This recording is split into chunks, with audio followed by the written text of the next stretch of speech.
For et par timer siden havde jeg besøg her i studiet af en højst usædvanlig kvinde. Malalai Joya hedder hun, yngste kvinde i det afghanske parlament, og så åbenmundet og kritisk over for de krigsherrer, der også sidder i parlamentet, at hun må leve under konstant beskyttelse. En ny dansk dokumentarfilm fortæller hendes dramatiske historie. I Afghanistan er det ikke bare svært som kvinde at tale om frihed og demokrati. Det er livsfarligt.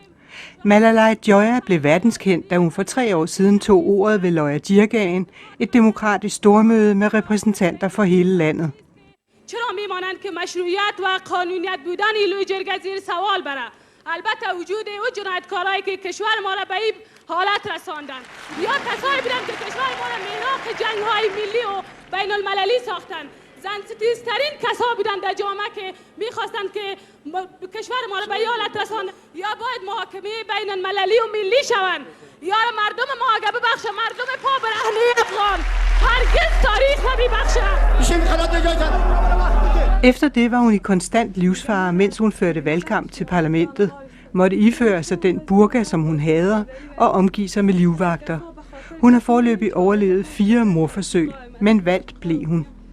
Det var første gang i 35 år, kvinder kunne stemme. Mændene var ikke glade for det.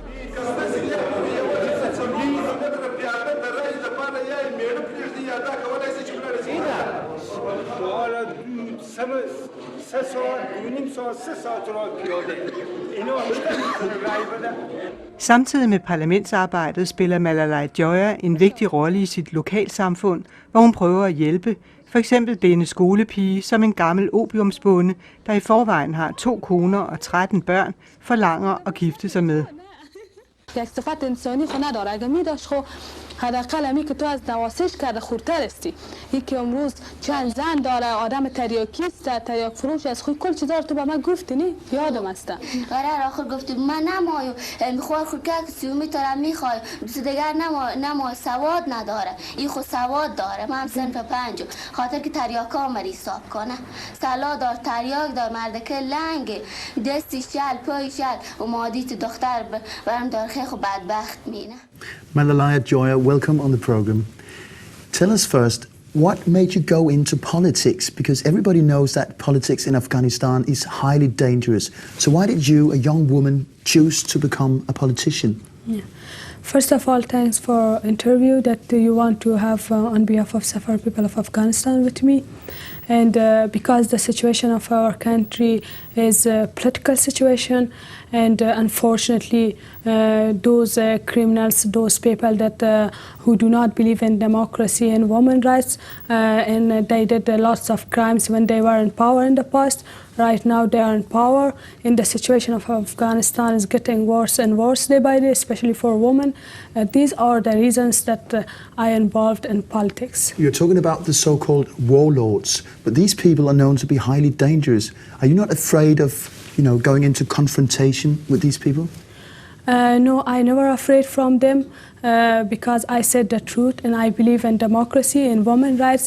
And most of people of Afghanistan, most of those people who do not have guns, who do not have power, and who do not have foreign supports, they support me. They are with me, and also freedom-loving Democrat people around the world.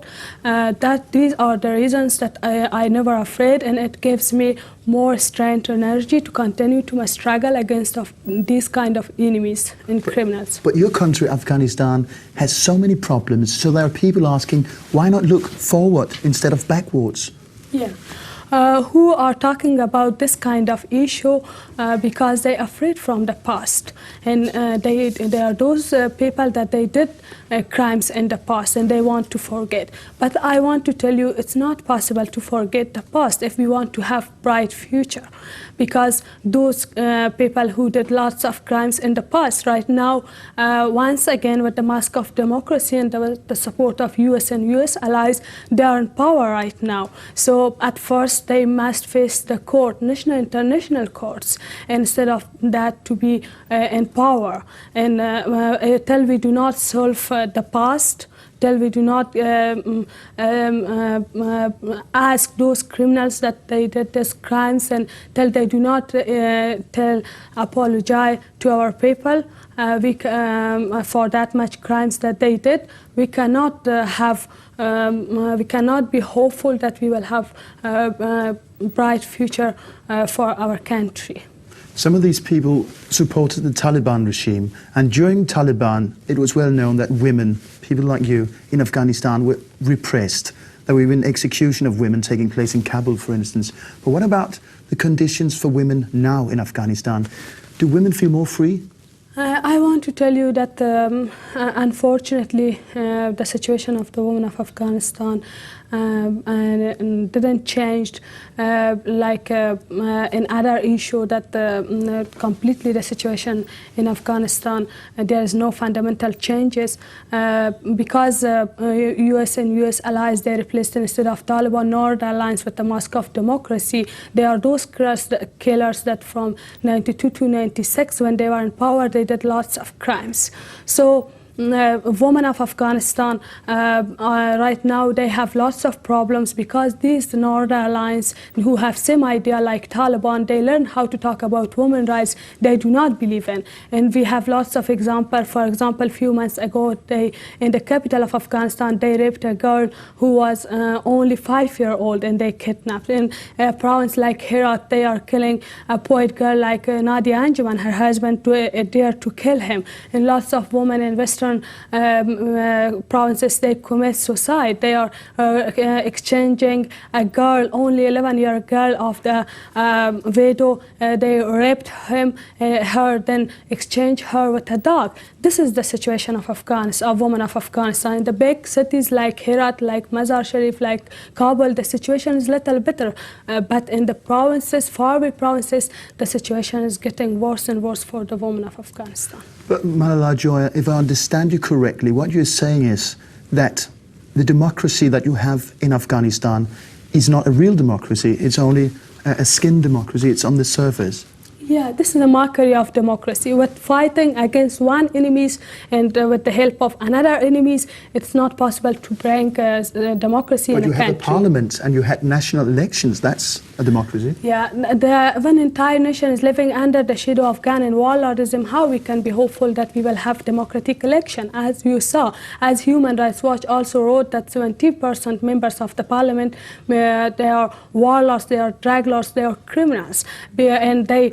Because the warlords, they were in power, they had foreign supports, they had guns and they had dollars and they did lots of cheating. So they found way in that important national place like parliament. They are not real representative on behalf of separate people of Afghanistan, and they are those criminals that they use from their possession and they continue to do their crimes more and more.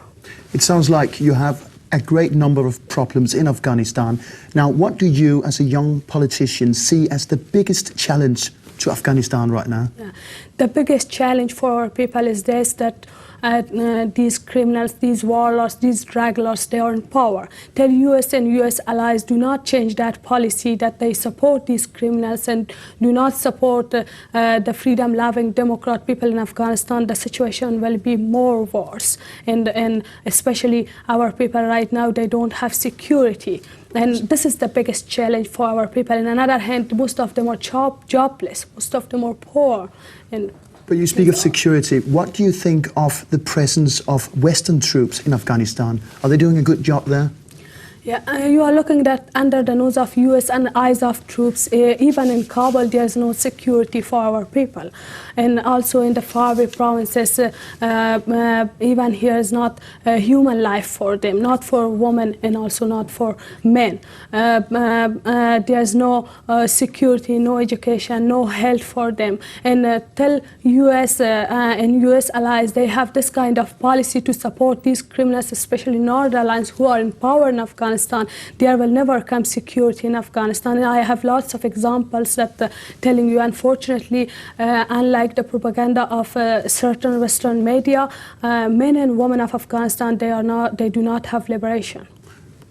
Malalai Joya, thank you very much for coming here and sharing your experience. Thanks a lot. Thanks for your interview.